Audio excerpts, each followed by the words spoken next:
김승호 회장의 돈의 속성, 이 책 다들 잘 아시죠? 오늘은요, 이 책을 좀 특별한 방식으로 파헤쳐 볼 겁니다. 그냥 책 내용을 요약하는 게 아니고요. 한 서평가가 이 책을 읽고 겪었던 아주 솔직하고 또 놀라운 마음의 여정을 한번 따라가 보려고 합니다. 처음엔 이게 말이 돼? 하는 냉소에서 시작해서 결국 자기 삶을 바꾸는 작은 깨달음까지 얻게 되거든요. 자, 그 이야기 속으로 한번 들어가 볼까요? 어떠세요? 책이 처음부터 뭔가 거창한 비법 대신에 이런 얘기를 해요. 그러니까 성공의 비밀이라는 게 뭐 특별한 투자 기술 같은 게 아니라 그냥 성실하고 친절하고 이런 아주 기본적인 태도에 있다는 거죠. 이게 참 재밌는 게 돈에 대한 책인데 시작은 돈 버는 기술이 아니라 삶의 자세를 이야기하고 있다는 점이에요. 근데 과연 모든 사람이 이 말에 듣고 아, 그렇지! 하고 바로 공감할 수 있었을까요? 아마 꽤 많으실 거예요. 사실 오늘 이야기의 주인공인 이 서평가도 처음엔 딱 그랬다고 합니다. 마치 저 멀리 다른 우주에서 보낸 신호를 듣는 것처럼 이게 내 얘기라고? 하는 그런 위화감 말이죠. 분명히 말은 맞는데 도무지 내 현실하고는 와닿지가 않는 거죠. 바로 이 엄청난 거리감이 이분의 이야기를 끌고 가는 아주 중요한 열쇠가 됩니다. 자, 그래서 첫 번째 이야기는요, 바로 다른 세상의 이야기입니다.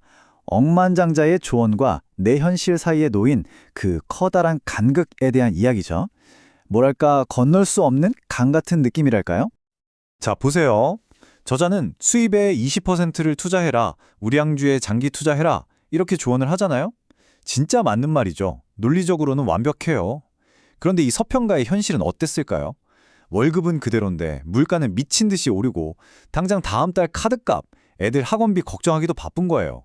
이런 상황에서 투자라는 말이 귀에 들어올까요? 아마 그냥 딴 세상 얘기처럼 들렸을 거예요. 그쵸?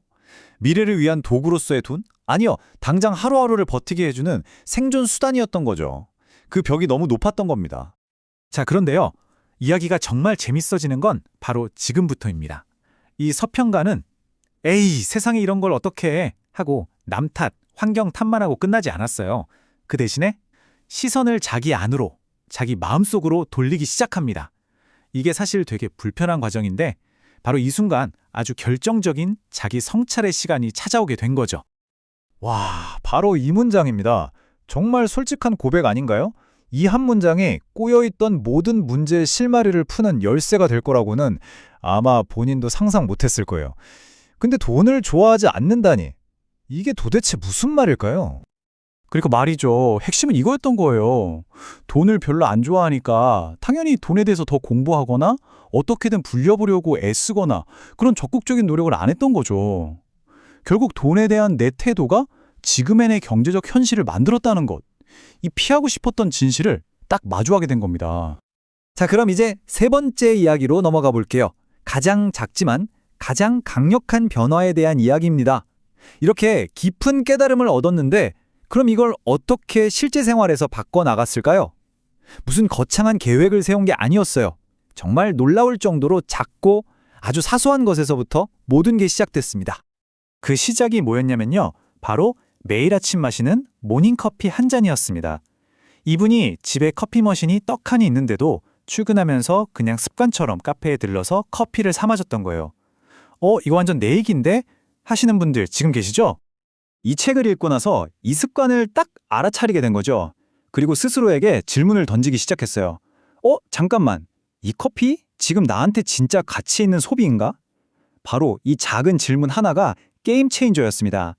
이전까지는 그냥 아무 생각 없이 습관에 이끌려서 돈을 썼다면 이제는 매 순간 이게 맞는 걸까? 하고 의식적으로 선택을 하게 된 거예요. 주도권이 그냥 충동해서 나의 의도로 넘어온 거죠. 정말 작지만 엄청나게 상징적인 순간이었어요. 자, 이렇게 커피 한 잔에 대한 생각이 바뀌니까 자연스럽게 더 큰 질문으로 이어지게 됩니다. 바로 돈, 가족, 그리고 진정한 가치에 대한 고민이죠. 그렇다면 내 인생에서 진짜 소중한 건 뭘까? 진짜 부자라는 건 뭘까? 이런 근본적인 질문들 말이에요. 여기 표를 한번 보세요. 예를 들어 명품 가방을 샀을 때 그 설렘, 물론 좋죠. 근데 그게 얼마나 가나요? 금방 사라지잖아요. 하지만 가족이랑 같이 갔던 여행은 어때요? 힘들고 돈도 들었지만 그 추억은 평생 남아서 우리를 웃게 만들죠. 또 겉으로 보이는 화려함보다는 단정하게 관리된 모습이나 바른 자세 같은 꾸준한 자기관리가 사실은 훨씬 더 깊은 자신감을 만들어준다는 걸 깨닫게 된 거예요. 돈을 쓰는 방향이 눈에 보이는 물질에서 보이지 않는 경험으로 외부에서 내부로 완전히 바뀌기 시작한 거죠.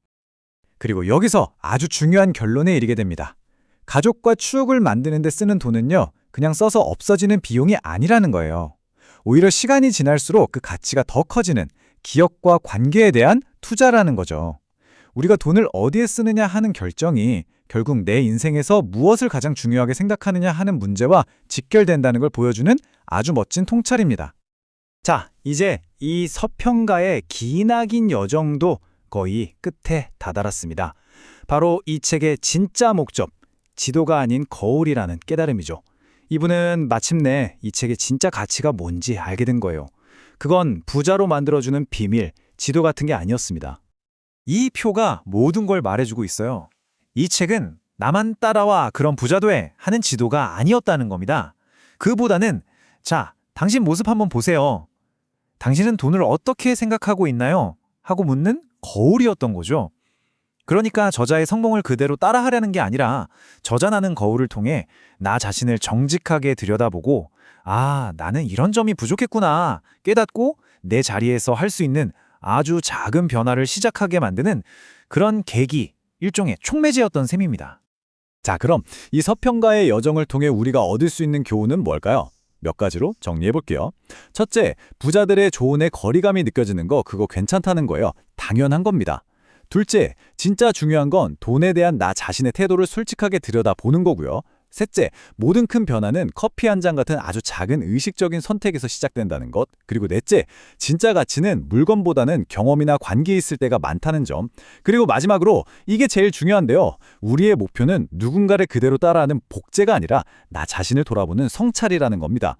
그래서 오늘 이야기의 마지막은 이 질문을 여러분께 던지면서 끝내려고 합니다. 이 서평가에게 그 시작이 모닝커피였다면 여러분에게는 그게 무엇일까요? 이 책이 거울이라고 했잖아요. 오늘 이 거울 앞에 한번 서서 여러분의 작은 습관 하나를 가만히 들여다보는 건 어떠세요? 어쩌면 바로 그 작은 성찰이 여러분 인생에서 가장 강력한 변화의 첫걸음이 될지도 모르니까요.